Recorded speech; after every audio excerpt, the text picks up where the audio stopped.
Mixed by Nikhil Recording Studio, Mago Bandar। अखिया से बहे लरवा जैसे पानी बून लागे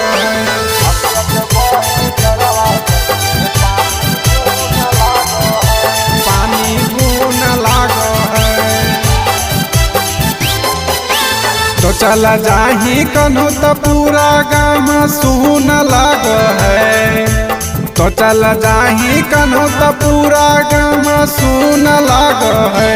अखिया से बहे जैसे लरवा पानी बून लाग है अखिया से बहे जैसे लरवा पानी बून लाग है जनवरी फरवरी महीना जून लाग है जनवरी फरवरी महीना जून लाग है अखिया से बहे जैसे लरवा पानी बून लाग है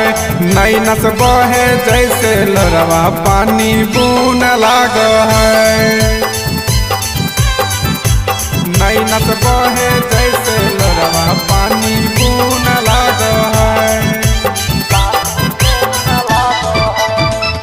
अखिया से बहे जैसे लरवा पानी बून लाग है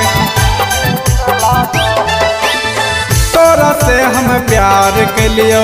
इतना सतावही चल जाही कन्हू ता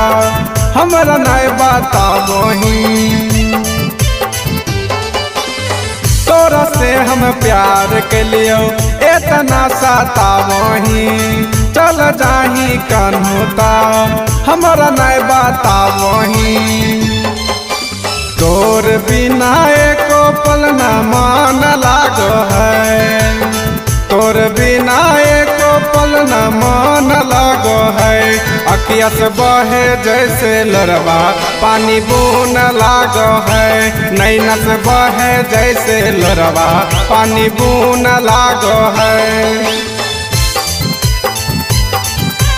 नैना से बहे जैसे लरवा पानी बून लाग है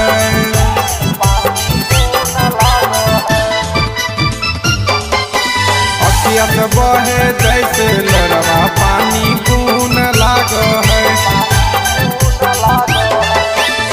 हमरो हियो सीरियस बुझही तो मजाक गे बोल दो हियो जब गलती कान दही कचाक गे हमरो हियो सीरियस बुझही तो मजाक गे बोल दो हियो जब गलती कान दही कचाक गे के बिहारी के न तोरा फोन लाग हो